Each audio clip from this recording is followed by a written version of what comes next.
이런 행동을 부모님이 하시게 되면 이제 큰 전쟁이 시작이 돼요. 절대 하지 말아야 될 것은 이렇게 하면은 마음 건강을 회복할 수 있다. 이런 팁을 좀 주시죠. 저는 뭐 이제 우울증 환자분들을 진료하다 보면 일단 제가 물어보거든요. 제가 약도 주고 상담도 하지만 지난주에 2주 동안 본인의 기분을 좋게 하기 위해서 특별히 뭘 하셨습니까? 라고 물어보면 대부분 대답을 잘 못하세요. 기분이 저절로 좋아진다고 생각하고 되게 추상적으로 기분을 이해하시는 거예요. 그래서 제가 분명히 말씀드려요. 기분은요, 분명히 구체적인 노력을 하셔야 좋아집니다. 결국은 기분이 좋아질 만한 구체적인 행동을 해야 기분이 좋아지고요. 기분이 나빠질 만한 구체적인 나쁜 것을 버려야 기분이 좋아진다라고 말씀을 드려요. 그래서 내가 지금 고민하고 있는 생각 중에서 정말 아무런 대답이 안 나오는 생각들을 하루에 한 가지씩은 버려라. 그리고 정말 과거에 내가 해서, 만나서, 들어서, 먹어서 좋았던 음식, 사람, 음악 이런 것들을 구체적으로 하루에 한 가지씩 꼭 해라. 그래서 내가 오늘은 나는 내 기분을 좋게 하기 위해서 무엇을 하겠다. 그리고 내 기분이 나쁜 것들을 벗어나기 위해서 뭐 한 가지를 버리겠다. 이런 구체적인 것들을 하루에 한 가지씩 꼭 하셔라. 이렇게 꼭 말씀을 드립니다. 우울증이 심한, 우울감이 큰 환자분들한테 운동을 해라. 운동이 굉장히 중요하죠. 확실히 봐도 건강한 신체에 건강한 뇌에 건강한 마음이 깃드는 거거든요. 그런 분한테 운동을 하라고 하면 좋은데 운동하기 힘들죠. 우리가 부정적인 마음이 그냥 긍정적인 생활을 하실 수 있다는 건 굉장히 어렵습니다. 그래도 뭔가 좀 움직여야 되는 거거든요. 근데 그럴 때 움직이라는 게 구체적인 뭐 행동일 수도 있고 운동일 수도 있는데 기본적으로는 이전의 감각을 찾아가는 게 되게 중요하다고 생각을 하거든요. 그런 방향으로 행동하는 것.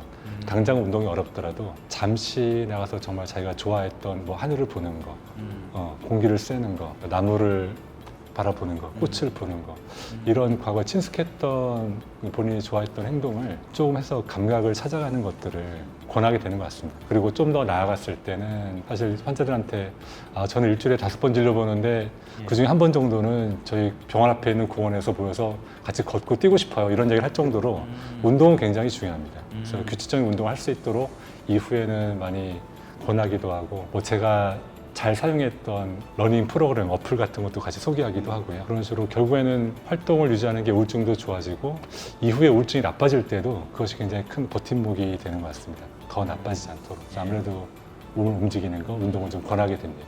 아이들이 이제 스마트폰이나 SNS 같은 그런 사회관계망 서비스에 너무 중독이 돼서 걱정하는 부모들이 많거든요. 아이들의 이런 그 인터넷 중독이라든지 뭐 이런 부분에 대해서 부모가 어떻게 하는 게 좋겠다 이런 권고하실 만한 게 좀 있을까요? 가장 하지 말아야 될 게 소위 등짝 스매싱이라고 코드를 뽑는다든지 도저히 이제 부모님들이 몇 번의 이제 작은 전쟁을 치르다가 대부분 이제 아이들이 약속을 잘 못 지키는 경우가 많아요. 2시간만 하기로 했는데 뭐 30분, 10분만 하면서 이제 1시간을 넘기고 그러면 이제 밤에 자는 줄 알았던 아이의 방문을 열어보니까 이제 스마트폰이나 게임을 하고 있으면 스마트폰을 뺐거나 컴퓨터에 코드를 뽑아버리거나 이런 행동을 부모님이 하시게 되면 이제 큰 전쟁이 시작이 돼요. 절대 하지 말아야 될 것은 코드 뽑기, 등짝 스매싱하기 이건 절대 하지 말아야 됩니다. 그리고 사실 이 디지털 미디어에 중독이 돼 있다는 것 자체는 아주 짧고 빠르고 강력한 자극에 이미 의존이 돼 있다는 얘기거든요. 그러면 이런 아이들의 특징은 무료함과 지루함을 되게 쉽게 느끼고요. 뭔가 드라마나 뭐 컨텐츠를 보더라도 점점 짧아지고 강력해져요.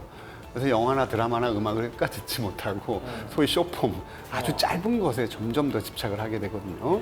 이렇게 되면 사실은 무슨 이야기를 하더라도 그 이야기 자체가 전달이 되기 어렵게 되는 거죠. 어찌됐건 이 아이의 뇌를 어떻게 하면 기쁘게 해줄 것인가를 부모님이 고민하셔야 돼요. 어떻게 하면 공부를 하게 할 것인가를 고민하면 답은 안 나옵니다. 게임 말고 게임도, 미디어도, 유튜브도 보면서 다른 재밌는 것도 어떻게 같이 하게 할까 이 고민을 하셔야 됩니다. 그죠? 그리고 부모가 원하는 것은 아이들의 미래의 만족이기도 하지만 어떻게 보면 엄마들의, 아빠들의 지금 현재 만족이에요. 애가 그런 공부나 이런 뭔가 도움이 되는 걸 하는 걸 보고 싶은 부모들의 욕심이거든요. 근데 아이는 그게 당장은 재미없는 일이잖아요. 미래의 만족이거든요. 그러면 현재 만족할 수 있는 일과 미래 만족할 수 있는 일들을 부모가 잘 균형을 잡아서 같이 할 수 있게 배려해 주는 거.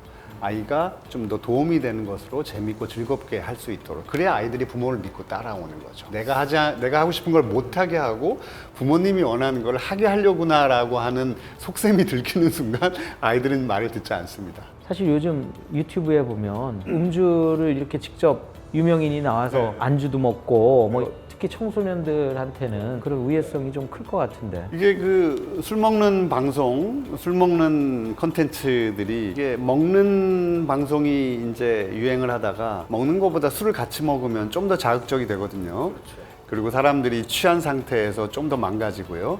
이런 것들이 좀 더 변화무쌍하고 또 자극적인 컨텐츠가 되는 거죠. 게다가 이게 또 광고가 아니다 보니까 보는 사람으로 하여금 훨씬 더 자연스럽게 그 맥락을 모방하게 만들 수 있어요. 특히 이제 청소년들 같은 경우에 주류 광고에 훨씬 더 취약하다고 연구 결과들이 나오고 있거든요. 하물며 내가 좋아하는 스타가 광고도 아닌 것 같은데 재밌게 술을 마시면서 술을 마시면 더 즐거워진다라고 하는 것을 이제 계속 암시를 한단 말이죠. 그러니까 이거는 술을 마시면 즐거워지는 것, 재밌는 것, 그리고 친구들하고 모였을 때 술을 먹으면 더 좋은 것, 이런 암묵적으로 이런 인지를 계속 형성하게 만드는 거예요. 그래서 어떻게 보면 술 광고보다도 더 청소년의 음주를 조장하고 음주의 주류에 대한 인식을 긍정적으로 형성하는, 제가 볼 때는 너무나도 진짜 안 좋은 영향을 끼치는 그런 콘텐츠라고 생각이 돼서 좀 안타깝습니다.